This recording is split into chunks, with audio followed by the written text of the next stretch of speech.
ఈరోజు జగన్మోహన్ రెడ్డి గారు పల్నాడు పర్యటనకి వెళ్ళిన సందర్భంగా జరిగినటువంటి తీరు ఇది ప్రజాస్వామ్య సమాజమేనా అనేది అనుమానాలు కలుగుతున్నాయి.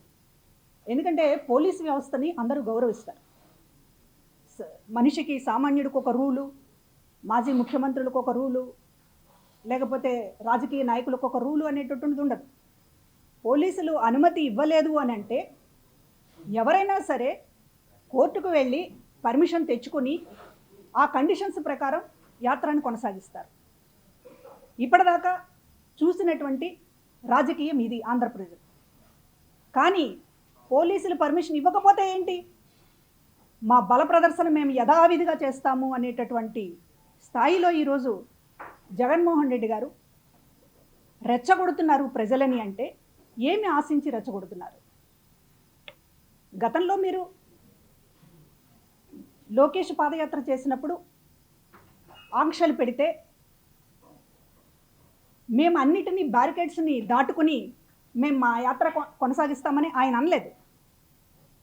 పవన్ కళ్యాణ్ గారిని వైజాగ్లో మీరు నడి రోడ్డు మీద ఆపితే వెనక వేలాది మంది జన సైనికులు ఉన్నారు, మేము పోలీసుల్ని గుప్పెడి మంది ఉన్నారు, ధిక్కరించి ముందుకెళ్తామని వెళ్ళొచ్చు. ఆ రోజు పవన్ కళ్యాణ్ గారు ఆ రోజు వెళ్ళలేదు. ఇప్పటిదాకా రాష్ట్ర చరిత్రలో ఎవరైనా సరే పోలీసులు ఆంక్షలు పెట్టారు అని అంటే దానికి సంబంధించినటువంటి న్యాయ పోరాటమైనా చేస్తారు, లేకపోతే పోలీసుల తీరుని ప్రజల్లోకి తీసుకెళ్తారు.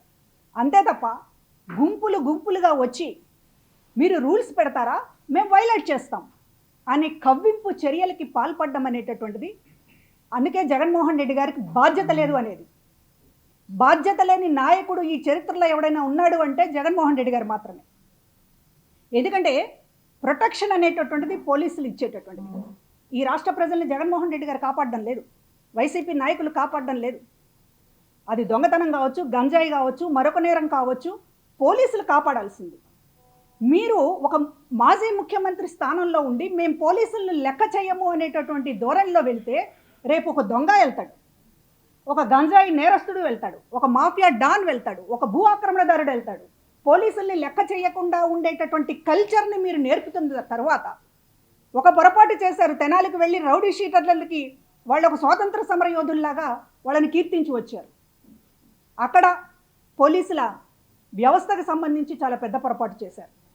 ఇవాళ ఆంక్షలు ఉంటే ఏంటి, ఆంక్షల్ని ధిక్కరిస్తామంటే రేపు ఎవరైనా ధిక్కరిస్తారు.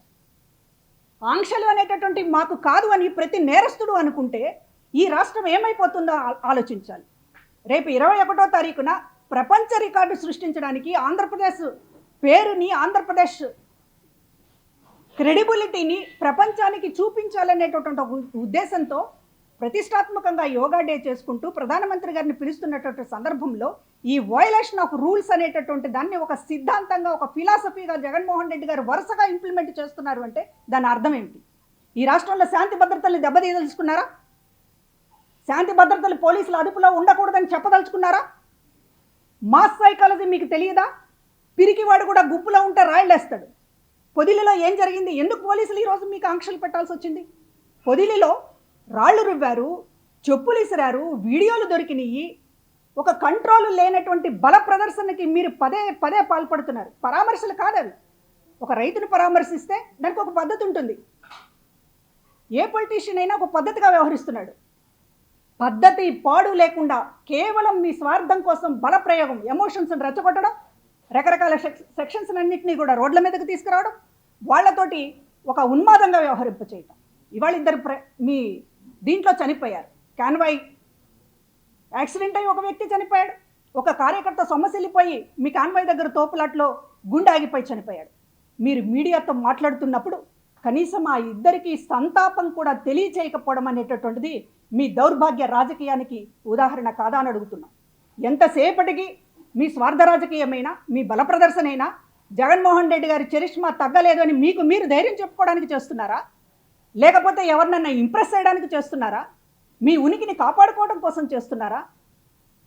కేవలం మీ చుట్టూ రాజకీయాన్ని తిప్పుతూ ఇవాళ రాష్ట్రంలో శాంతి భద్రతల్ని చివరికి ప్రశ్నార్థకం చేసేటటువంటి హక్కు మీకు ఎవరిచ్చారని చెప్పి అడుగుతూ ఉన్నాం. ఈరోజు ముసలి కన్నీరు కారుస్తున్నారు. సంవత్సరం క్రితం పోని ఇవాళ వయలేషన్స్ చేసేసి రూల్స్ అన్నింటినీ పక్కన పెట్టేసి పోలీసులు గీలీసులు జాంతా నై అని చెప్పి వెళ్లాల్సినటువంటి సందర్భమా? సంవత్సరం క్రితం జరిగినటువంటి ఒక మరణం, ఒక ఆత్మహత్య, సంవత్సరం క్రితం జరిగినటువంటి ఒక ఆత్మహత్యకు సంబంధించి ఈరోజు మీరు ఒక బల ప్రదర్శనగా పోలీసుల అనుమతి లేకుండా వెళ్ళి తీరాల్సిందే అని అంటే మీరు ఈ సంవత్సర కాలం ఏం చేశారండి? మీకంత హృదయమే ఉంటే పరామర్శించడానికి సంవత్సర కాలంలో మీకు ఎప్పుడు తీరిక దొరకలేదా? పోలీసుల అనుమతి నిరాకరించినా సరే బ్యారికేడ్లు తోసేస్తాం. ఏంటి ఇది? ఉన్మాదం. నాయకుల్ని రెచ్చగొడుతున్నారు, పోలీసుల మీద దాడులకి పాల్పడేటటువంటి ఒక దీన్ని తీసుకుంటున్నారు. ఏం చేయదలుచుకున్నారు ఈ రాష్ట్రాన్ని అని చెప్పి నేను అడుగుతూ ఉన్నాను. వైసీపీకి బాధ్యత లేదా? ప్రజలందరూ రూల్స్ పాటిస్తారు, ఇతర రాజకీయ పార్టీ నాయకులందరూ రూల్స్ పాటిస్తారు, మేము మాత్రం పాటించము అని అంటే ఏంటి మీకున్నటువంటి అర్హత? ఏంటి మీకున్నటువంటి స్పెషాలిటీ? అబౌవ్, అన్నిట్లో అబౌవ్ అనేటటువంటి థీరీ ఎందుకు తీసుకొస్తున్నారు జగన్మోహన్ రెడ్డి గారు? మీకు రూల్స్ వర్తించవా? సామాన్యుడు పాటించేదాన్ని మీరు పాటించరా? సంవత్సరం తర్వాత చేసినటువంటి హడావిడి చూస్తూ ఉంటే మీరు ఏదో ఎజెండా పెట్టుకున్నారు. మీ పొలిటికల్ ఎజెండా కోసం జనాన్ని రెచ్చగొడుతున్నారు. పోలీసుల మీద ప్రధానంగా నాయకుల్ని రెచ్చగొడుతున్నారు, కార్యకర్తల్ని రెచ్చగొడుతున్నారు, ఒక సెక్షన్స్ని ప్రజలని రెచ్చగొడుతున్నారు. రకరకాల అసంతృప్తుల్ని తీసుకొచ్చి ఇవాళ పోలీసుల మీద దాడులు చేసేటటువంటి మూకలుగా మీరు తయారు చేస్తున్నారు. జాగ్రత్తగా వాళ్ళ పోలీసుల మీద ఒక ద్వేషాన్ని నూరిపోస్తూ ఉన్నారు. ఇది రాష్ట్రానికి మంచిది కాదు. ఒకసారి కట్టు తప్పితే చాలా కష్టం గాడిన పెట్టడం. పోలీసుల మీద ఇంత తీవ్రమైనటువంటి ద్వేషాన్ని మీరు నింపుతూ ఉంటే బాధ్యత కలిగినట్టు ఎందుకు అందరు చేయలేకనా? పవన్ కళ్యాణ్ గారు ఇవాళ మీరు అంటున్నారు 100 మంది మా కార్యకర్తలు అభిమానంతో బ్యారికేడ్లు దూసుకొచ్చారని.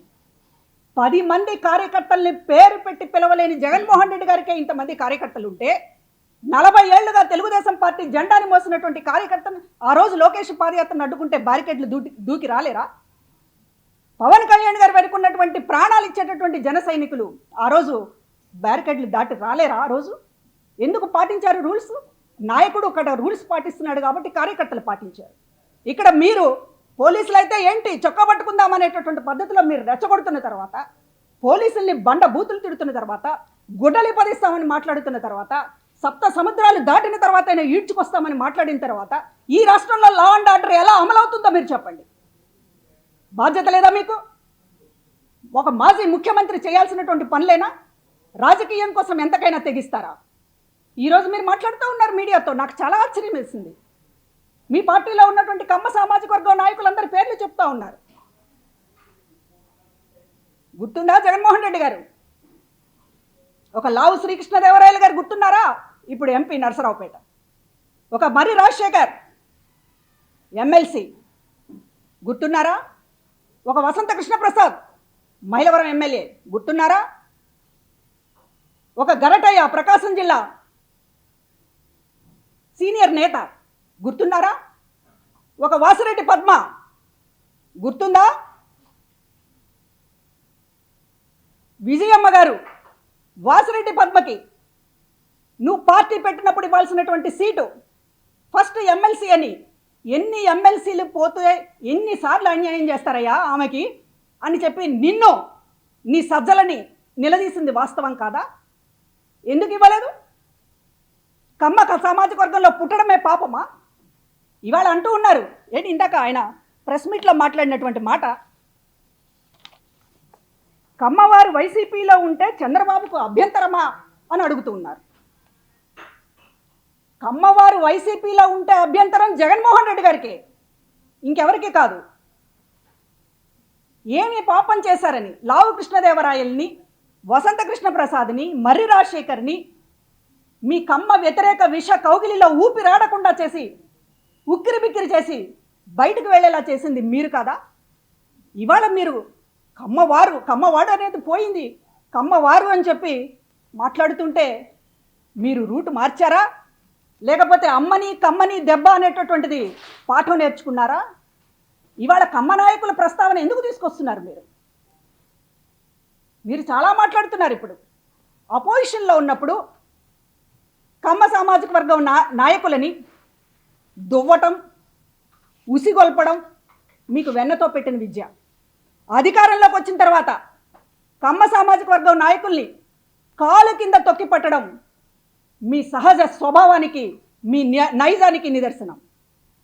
నేను అడుగుతూ ఉన్నాను ఈరోజు, నా వంశీ కొడాలి నన్ను పేర్లు చెప్తా ఉన్నారు, మీ చుట్టుపక్కల ఉన్నటువంటి వాళ్ళ పేర్లు అన్నిటినీ కూడా. అయ్యా, నేను అడుగుతా ఉన్నాను జగన్మోహన్ రెడ్డి గారు, వీళ్ళందరూ కూడా మీ లిక్కర్ వ్యవహారాల్లోనో, ఇసుక వ్యవహారాల్లోనో, మైనింగ్ వ్యవహారాల్లోనో ఎందుకు లేరయ్యా?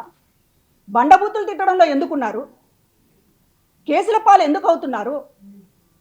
లేకపోతే ఆఫీసుల మీద దాడిలో వీళ్ళే ఎందుకుంటున్నారు? మీకు సంబంధించిన మనుషులు ఎవరు ఎందుకు లేరు? ఇవాళ మీరు ప్రస్తావించారు కాబట్టి నేను అడుగుతున్నాను. కమ్మవారు మాతో ఉన్నారు, చంద్రబాబు గారు దాన్ని భరించలేకపోతున్నారు అని మీరు లేదో లిస్టు చదివారే. ఈ లిస్టుకి, నేను చదువుతున్న లిస్టుకి సమాధానం చెప్పండి. కమ్మ సామాజిక వర్గం నేతలని వాడుకొని వాళ్ళని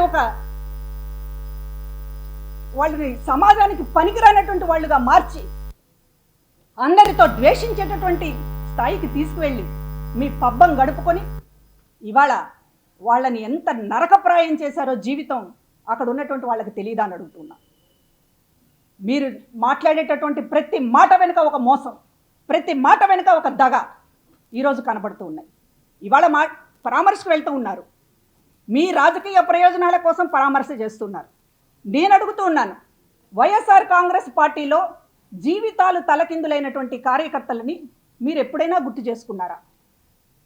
మీరు ఎన్నికలలో దారుణమైన ఓటమి రుచి చూస్తున్నాము అని తెలిసి కూడా, ఎందుకంటే రాయలసీమలోనే వైసీపీ కుటుంబాలకు సంబంధించినటువంటి వాళ్ళే పోలింగ్ తర్వాత మా ఇళ్లలో వాళ్ళు ఓట్లు వేయలేదు అని బయటకు వచ్చి అనేక మందికి చెప్పారు, అది మీకు తెలుసు. అయినా కూడా ఐపాక్ మీటింగులో నిలబడి మనకి గతం కంటే ఎక్కువ సీట్లు వస్తాయని ఛాలెంజ్ చేసి మరి చెప్తే మీ మాటలకి పడిపోయి మోసపోయి బెట్టింగులకు పాల్పడి జీవితాలు తారుమారు చేసుకునేటువంటి పరిస్థితి ఉంది. మరి వారిని ఎప్పుడైనా సరే ఆ కుటుంబాలని పరామర్శించాలని కానీ, ఫోన్లోనైనా పలకరించాలని కానీ, ఆ కుటుంబాలకి ధైర్యంగా నిలబడాలని కానీ మీకు ఎందుకు అనిపించడం లేదు జగన్మోహన్ రెడ్డి గారు?